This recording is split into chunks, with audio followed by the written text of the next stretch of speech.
Start करते हैं post modern art and architecture को। देखते हैं कि मौर्य के टाइम पे क्या हुआ। सेकंड सेंचुरी बीसी में मौर्य का एम्पायर डिक्लाइन हो गया। ये हिस्टोरिकल बैकग्राउंड है ताकि आपको नेक्स्ट आर्ट अच्छे से समझ आए। तो इसलिए इस हिस्टोरिकल बैकग्राउंड में बताया गया है कि कैसे सेकंड सेंचुरी बीसी के बाद मौर्य मौर्य के डिक्लाइन के बाद, मौर्यास के डिक्लाइन के बाद कैसे छोटी छोटी डायनेस्टीज़ का इमर्ज हुआ। जैसे सुंगाज इमर्ज हुए, कन्वाज इमर्ज हुए, कुसानाज और साकाज ये नॉर्थ इंडिया में इमर्ज हुए, सतावनाज, इक्सावाकूज, अबियाराज, बाकाताका, बहुत इंपॉर्टेंट, बाकाताका का इमरजेंस हुआ साउथ इंडिया में और वेस्टर्न इंडिया में।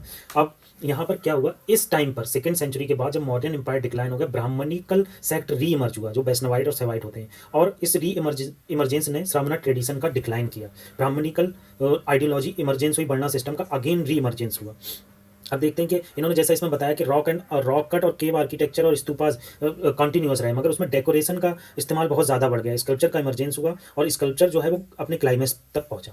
तो ये हमने पोस्ट मॉडर्न पीरियड की थोड़ी सी बेसिक हिस्ट्री हमने जानी है। अब हम पोस्ट मॉडर्न पीरियड का आर्किटेक्चर डिस्कस करते हैं। पहले आर्किटेक्चर में आता है rock cut caves. Rock cut caves बहुत पहले से हम बनाई जाती थी, हम जानते हैं। हमने इसमें यहाँ पर भी देखा कि एमपी में एक जगह है, वहाँ पर भी इसके प्रमाण मिले हैं। और हमने देखा था कि रॉक कट केव का पहले बिहाराज की तरह यूज़ किया जाता था। बिहाराज क्या होते थे, जैन और बुद्धिज्म जो है बिहाराज बनाते वो नहीं थे, एक्चुअली बनाया राजा के द्वारा था, और कुछ नेचुरल केव्स होती थी, तो वो राजा के द्वारा इन्हें दान में दे दी जाती थी और मॉन्क लोग रहते थे। मगर अब क्या हुआ, इस टाइम पर आते आते चैत्यास का इमरजेंस हो गया। चैत्यास जो होते थे वो प्रेयर हॉल होते थे, तो प्रेयर हॉल का इमरजेंस हुआ और लोग इसके अंदर प्रेयर करने लगे थे। ठीक है, अब जैसे एग्जाम्पल दिया इन्हें करले चैत्या का। करले चैत्या बहुत ज़्यादा फेमस है, जो यहाँ पर महाराष्ट्र में स्थित है, बुद्धिज्म से रिलेटेड है करले चैत्या। अजंता केव्स का इमरजेंस हुआ, तो ये हम देख रहे हैं, ये देखो करले चैत्या दिखाया गया, बुद्धिस्ट से रिलेटेड है।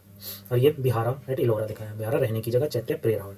ठीक है, अब उदयगिरी एंड खंडगिरी केव के बारे में बात करते हैं। पोस्ट मॉडर्न टाइम में केव्स का इमरजेंस बहुत तेजी से हुआ और उसके बाद डेकोरेशन के लिए बहुत ज़्यादा चीज़ें यूज़ की जाने लगी। अब पोस्ट मॉडर्न टाइम में एक कलिंगा किंग इमर्ज हुए जिनका नाम था खारावेला। खारावेला जो किंग थे वो फर्स्ट और सेकंड सेंचुरी बीसी में थे, मॉडर्न भुवनेश्वर में। इन्होंने हाईएस्ट लेवल पर केव बनवाई, मैनमेड और नेचुरल केव बनवाई, और जैन मॉन्क जो थे उनको रेजिडेंस के लिए इन्होंने दी। तो इसमें बताया गया 18 केव उदयगिरी में थी, 15 केव खंडगिरी में थी। आप इतना नहीं याद रख सकते, इसलिए आप इतना याद रखिए उदयगिरी और खंडगिरी केव उड़ीसा में स्थित है।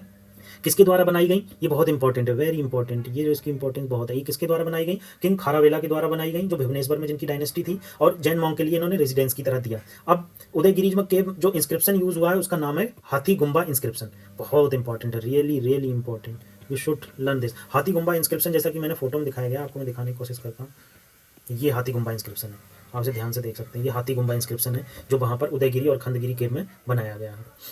अब आगे हम लोग बढ़ते हैं, तो हमने ये देखा कि जैन मॉन्क को ये दी गई उदयगिरी केव में हाथी गुम्बा इंस्क्रिप्शन बनाया गया, जिसकी स्टार्टिंग वर्ड में लिखा हो जैन नमोकर मंत्रा। ठीक है, जैन नमोकर मंत्र। अब दूसरा रानी गुम्फा केव इन उदयगिरी में एक डबल स्टोरी और ट्रिपल स्टोरीज बिल्डिंग मिली है। ये फिर से इंपॉर्टेंट हो जाता है, जैसे हड़प्पन सभ्यता में डबल स्टोरीज की बिल्डिंग के प्रमाण मिले हैं, उसी तरह यहाँ पर भी केव्स में डबल स्टोरीज मिली। तो रानी गुम्फा केव जो है, रानी गुम्फा केव की डबल स्टोरी केव, आप देख सकते हैं कितना प्यारी डबल स्टोरी केव ये बनाई गई है रानी गुम्फा केव में। अब आगे हम पोस्ट मॉडर्न पीरियड में स्तूपा का डिस्कशन करते हैं। स्तूपा पोस्ट मॉडर्न पीरियड में कैसे होते थे। स्तूपा में क्या था, डेकोरेशन बहुत ज्यादा बढ़ गया था, लार्ज एंड मोर डेकोरेटिव हो गए थे, स्टोन का बहुत ज्यादा यूज हो गया था, और वुडन और ब्रिक्स का यूज घट गया था। ये याद रखना, वुडन और ब्रिक्स का यूज डिक्लाइन हो गया था। Please learn this, it's very important.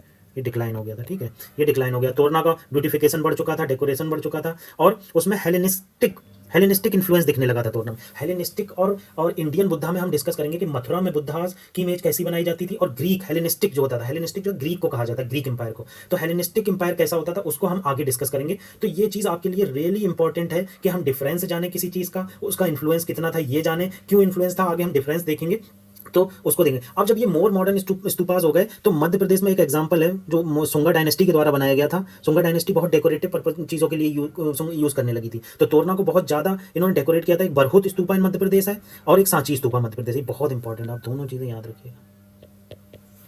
तो आज हम इस लेक्चर को यहीं खत्म करते हैं। नेक्स्ट लेक्चर में हम स्कल्पचर को डिस्कस करेंगे। जैसा कि आज के लेक्चर में मैं रिवाइज कर देता हूं, हमने स्तूपा देखा, कैसे वुडन और ब्रिक का इंपॉर्टेंस घटती चली गई, डेकोरेशन और तोरना का बढ़ता चला गया, सुंगा डायनेस्टी का क्या रोल था हेलेनिस्टिक इन्फ्लुएंस लाने के लिए, रानी गुम्फा केव कहाँ स्थित है, हाथी गुम्फा इंस्क्रिप्शन कहाँ यूज हुआ है, कलिंगा किंग खारावेला की क्या इंपॉर्टेंस है, करले केव और चैत्या केव कहाँ पर स्थित है, इस सबकी इंपॉर्टेंस हमने जानी। नेक्स्ट लेक्चर में हम स्कल्पचर को डिस्कस करेंगे। Thank you very much.